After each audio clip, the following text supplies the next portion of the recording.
So I'd like to introduce our next speaker, Maggie. So she's coming from Zurich. So we are really excited, to hear about, her talk. So she's going to talk about optimizing your service mesh, which should be interesting for our, audience. So, stage is yours.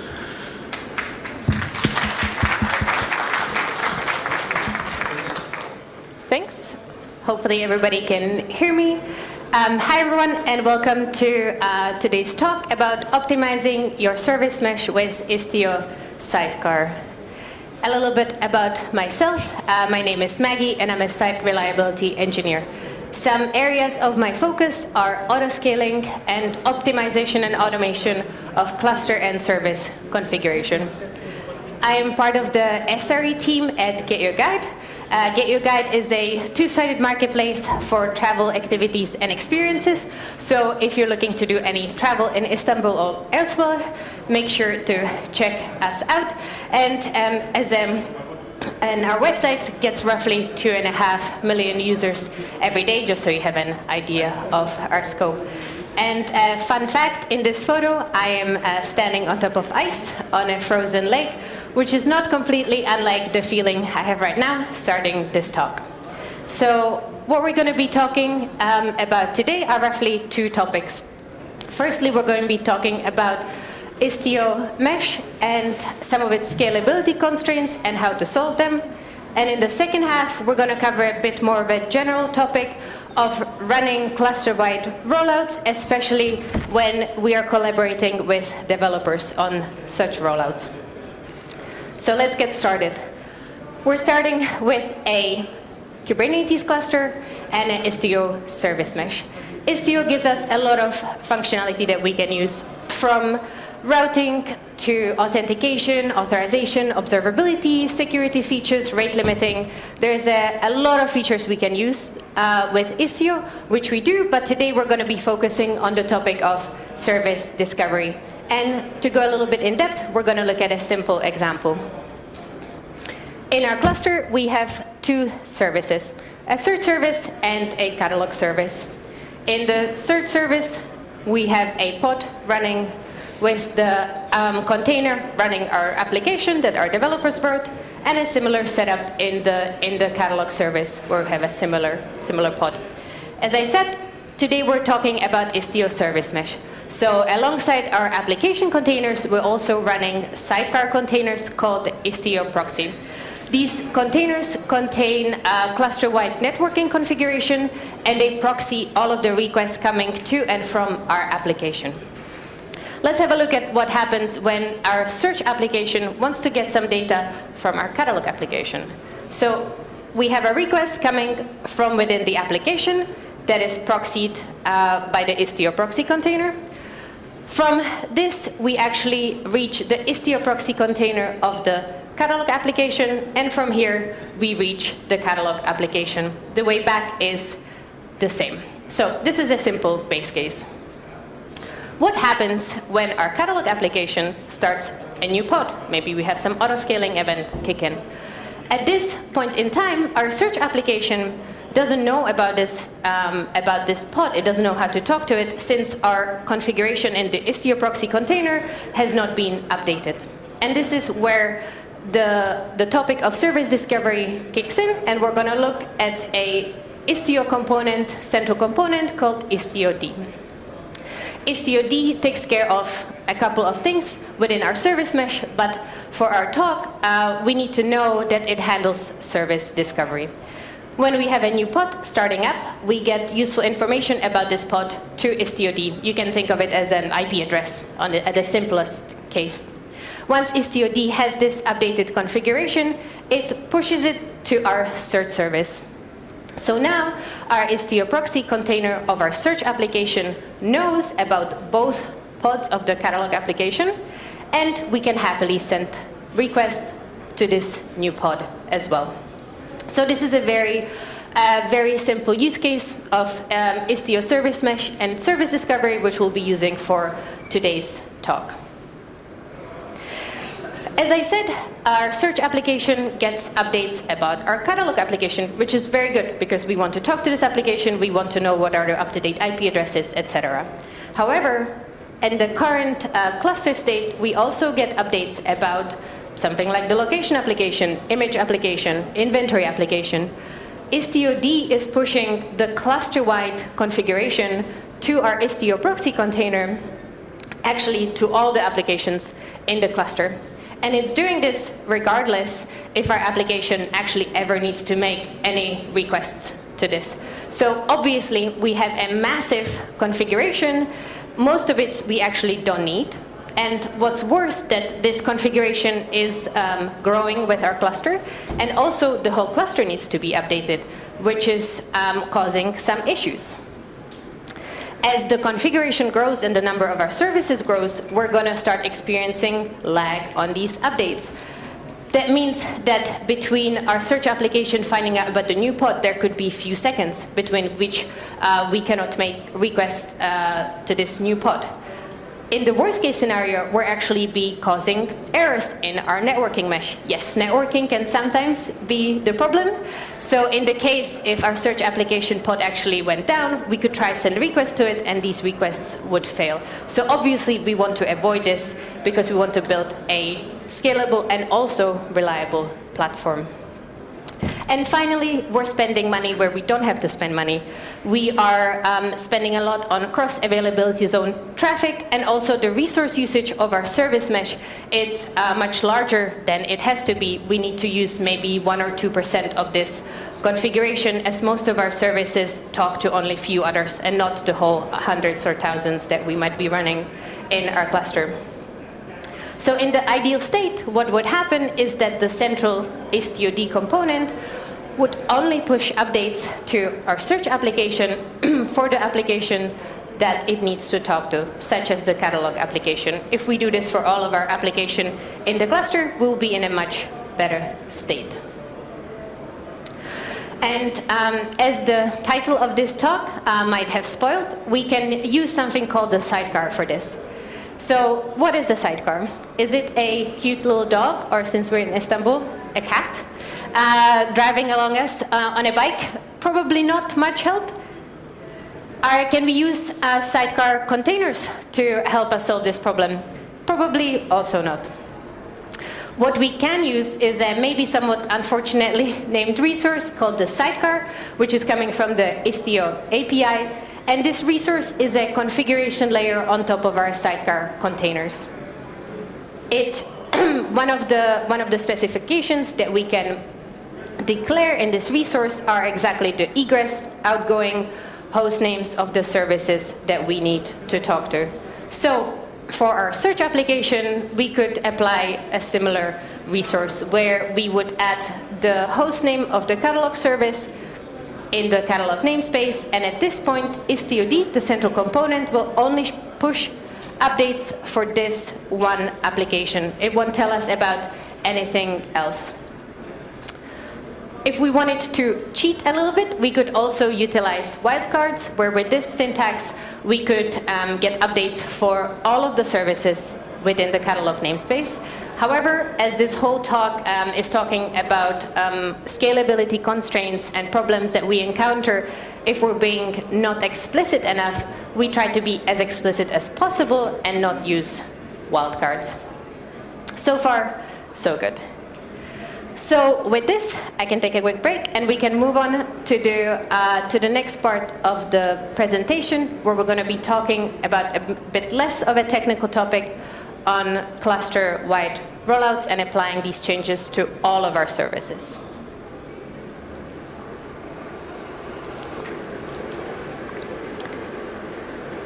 Cool. So we have identified a fairly severe problem of our networking mesh.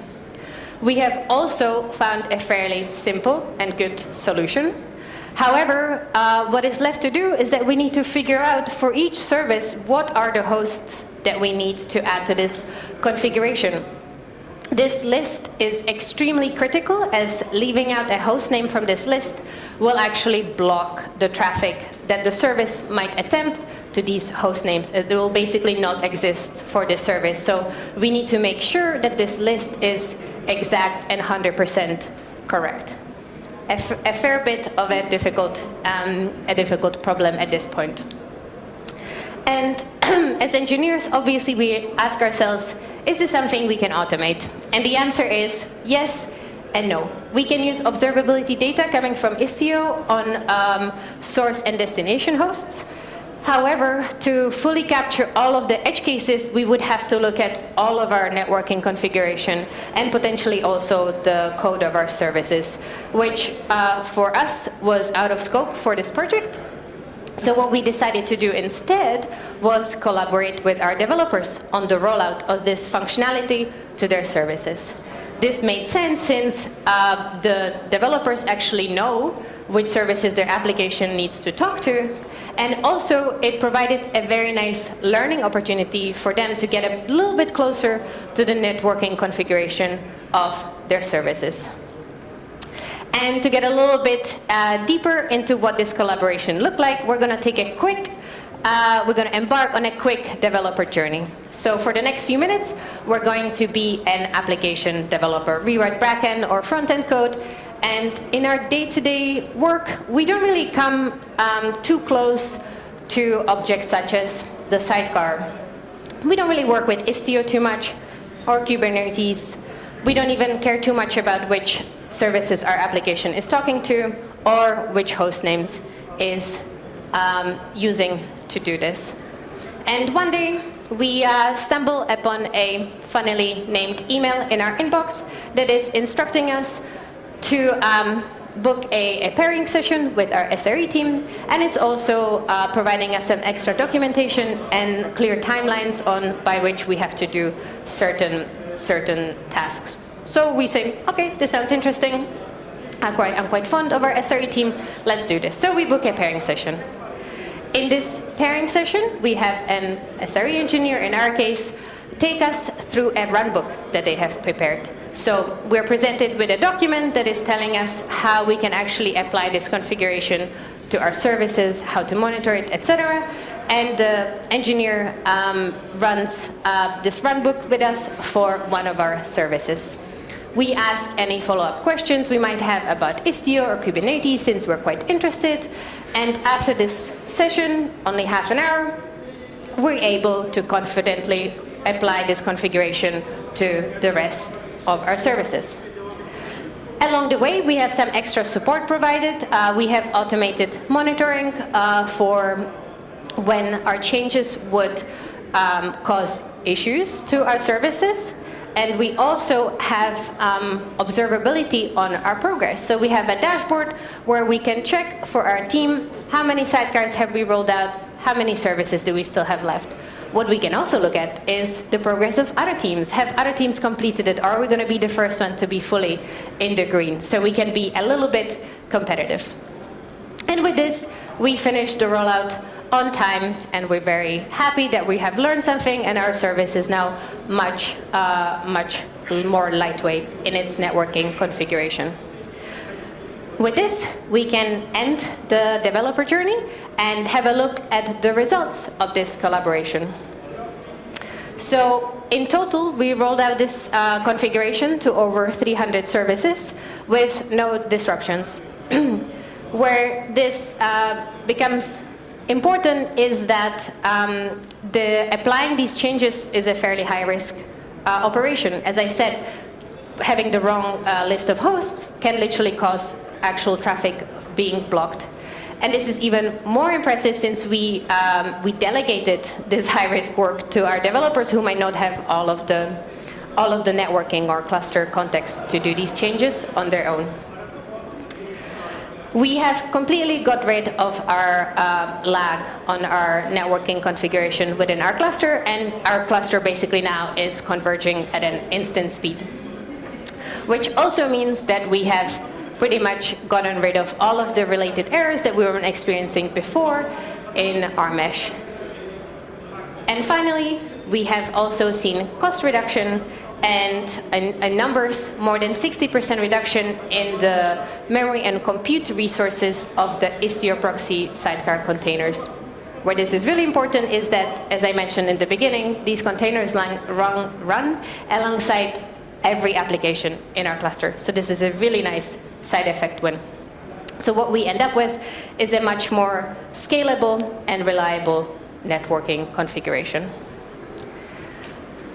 So what steps can you take to run successful rollouts? First of all, provide automation. In the best case, we can automate everything. However, sometimes it might be more efficient to delegate some clearly defined tasks to developers and collaborate with them on the rollout at the cost of very complex and a lot of effort automating the task. Where this collaboration is especially fruitful is where we can also capture some learning opportunities and we can get a bit closer to our developers and also strengthen our working relationship with them. This is especially important if you are a small team. So for us, we're 4 SREs to roughly 250 developers.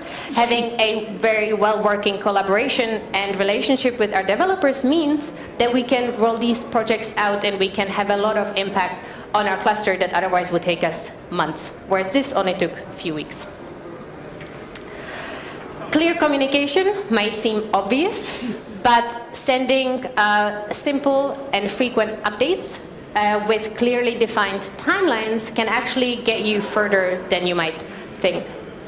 One thing that worked really well for us is that we asked a representative from every team, so we had over 30 teams involved, and from each of the teams we wanted to have one developer that was collaborating with us. That meant that we created a small group of engineers that were more involved in this project and we could talk to them on daily or weekly basis. Whereas engineering-wide communication on the progress of this project could be sent only in the beginning and at the end. Runbooks are very powerful tools for this kind of work, especially if they're simple and have clearly defined easy steps to follow. They provide an abstraction of knowledge that developers might not have in their day-to-day work, and they can enable them to apply fairly complex networking configuration to their services while feeling very confident that they are not going to break their service and they're going to be alerted if they do so.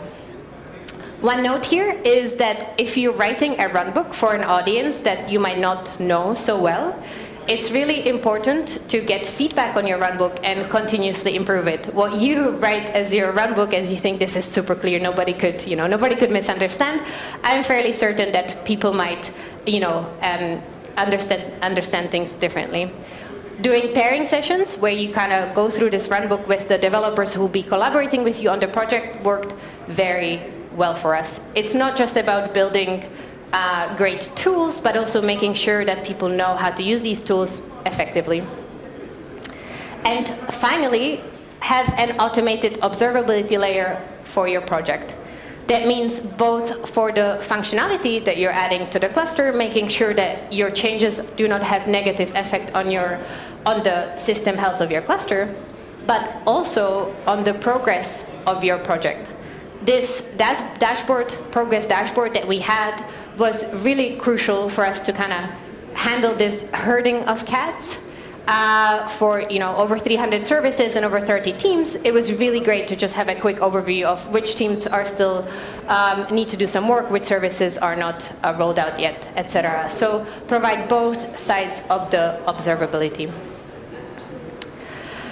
If there is one thing I would like to leave, I would like you to take away from this talk today, it's that if you have a cluster with a networking mesh, be it Istio or other, chances are that sooner or later you're going to encounter similar scalability problems if you're not being explicit about what configuration your services actually need to know about.